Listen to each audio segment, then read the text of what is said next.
Today, we celebrate the 100th anniversary of the Flower Communion. It's an annual service that was originated by Dr. Norbert Chopik.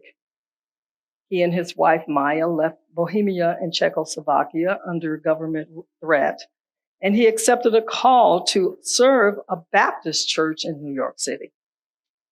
Until one day in 1919, when he wrote in his diary, and I quote, "I cannot be a Baptist anymore, even in compromise, because the fire of new desires and new worlds is burning inside me."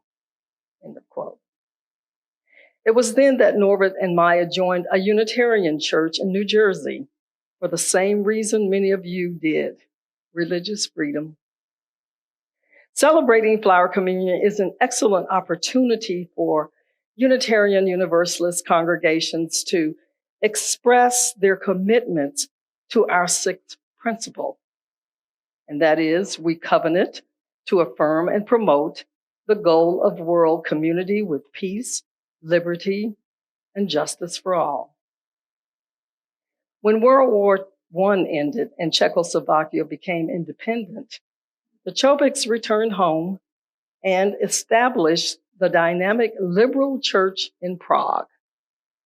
And in just 20 years, his church, the Prague Liberal Religious Fellowship, had 3,200 members. Dr. Chopik recognized that because people in his church believe different things, just as we do here, the traditional Christian communion service of bread and wine wouldn't meet the needs of the congregation. Then an idea came to him, simple and clear, plain as day. He turned to the countryside and the beauty of the flowers. The next Sunday, he asked all the people in the church to bring a flower or a budding branch or even a twig. Following the service, each person could take a flower from the vase, a different one than they had brought. They were confused and started to question and ask, what kind? What color? What size? Dr. Chopik said, each of you choose what you like. So on the next Sunday, the people came with flowers of all different colors and sizes and kinds. There were yellow daisies and red roses. There were white lilies and blue asters, dark-eyed pansies and light green leaves, pink and purple, orange and gold. There were all these colors and more.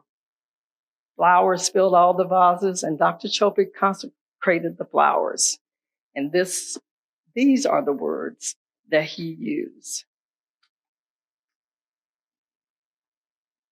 His consecration of the flowers, he says, "Infinite Spirit of light, we ask thy blessings on these thy messengers of fellowship and love. May they remind us, amid diversities of knowledge and gifts, to be one in desire and affection and devotion to thy holy will. May they also remind us of the value of comradeship, of doing and sharing alike. May we cherish friendships as one of the most precious gifts. May we not let awareness of another's talents discourage us or sully our relationship, but may we realize that whatever we can do, great or small, the efforts of all of us are needed to do the work in this world." Avalanches and glaciers are very strong, powerful forces of nature, but there is something even more, even stronger in nature, and that would be a flower. They push their way through frozen soil of winter, flourishing alongside the last ice and snow. It's not uncommon to see them pop up in sidewalk cracks in the city. With their colorful and beautiful blooms, flowers are often seen as symbols of joy and pleasure. However, different types and colors of flowers bring unique meanings. Some flowers are seen as symbols of friendship and purity, while others are tied to forgiveness and death. Flowers can help us communicate our feelings to the ones we care about perfectly in a way that no other object can. They might typically be considered as a symbol of love and care, but they can also convey many other emotions too, from appreciation and affection to sympathy, gratitude, or apology. Flowers are living things, so like us, they are temporary passengers on an exhilarating ride. Social reformer Henry Ward Beecher is quoted as saying, and I quote, "Flowers have an expression of countenance as much as humans or animals." He continues saying that some seem to smile, some have a sad expression, some are pensive and different, and others are plain, honest, and upright, like the broad-faced sunflower and the hollyhock. Each of us is a flower with a delicate beauty uniquely our own. Some of us may be like sunflowers, always turning towards the light, or like night-blooming cereus, only displaying our fragrant petals in darkness when we think no one can see.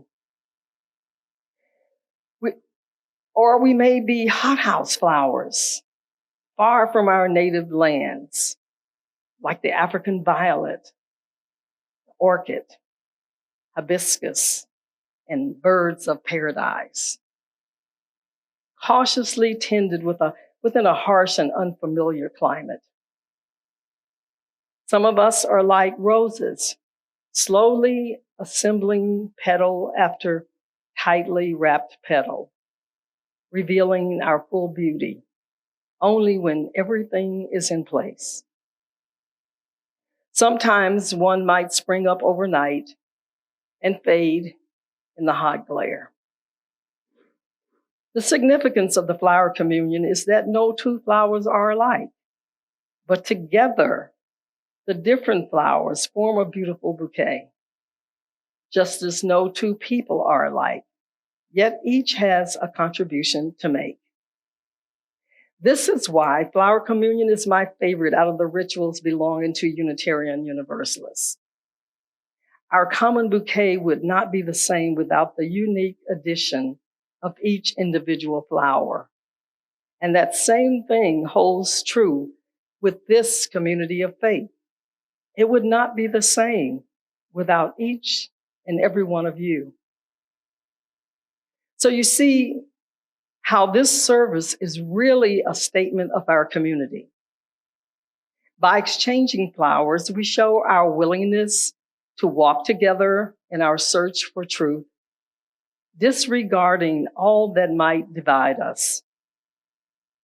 When each person takes home a flower brought by someone else, this symbolizes our shared celebration in community. This community of sharing is essential to a free people of a free religion. When the Nazis took control of Prague in 1940, their court records revealed that Dr. Chopik's gospel of the inherent worth and beauty of every human person was found to be too dangerous to the right for him to be allowed to live. How much of those same thoughts exist in our world today, even amongst the freedom that we have in this country? On the world stage, Unitarian Universalists have an important role to play in every community. The founding fathers and mothers of this living tradition all risked life and limb for religious freedom. Moreover, we are still walking counterclockwise, and it's risky to be Unitarian Universalists, standing on the 7 principles that we hold dear. However, the liberal voice and the message of Unitarian Universalism continues to have an important place in society. Dr. Chopik was sent to Dachau, where he was killed the next year during a Nazi medical experiment. This gentle man suffered a cruel death, but his message of human hope and decency lives on through the flower communion. While this celebration has been adapted along the way, today it's widely celebrated in most of our Unitarian Universalist congregations. It's a noble and meaning-filled ritual. Take a moment to contemplate your flower, noticing its center, the point from which everything radiates. Ask yourself, where does your own center lie? Flowers stretch up and out toward the life-giving sun. Ask yourself, towards what lofty aim does your own soul aspire? Flowers have roots hugging the earth. So as we go forth this day, may we be like the flower and grow in beauty. And like the astrantia flower that's known for its symbolism of courage, strength, and protection.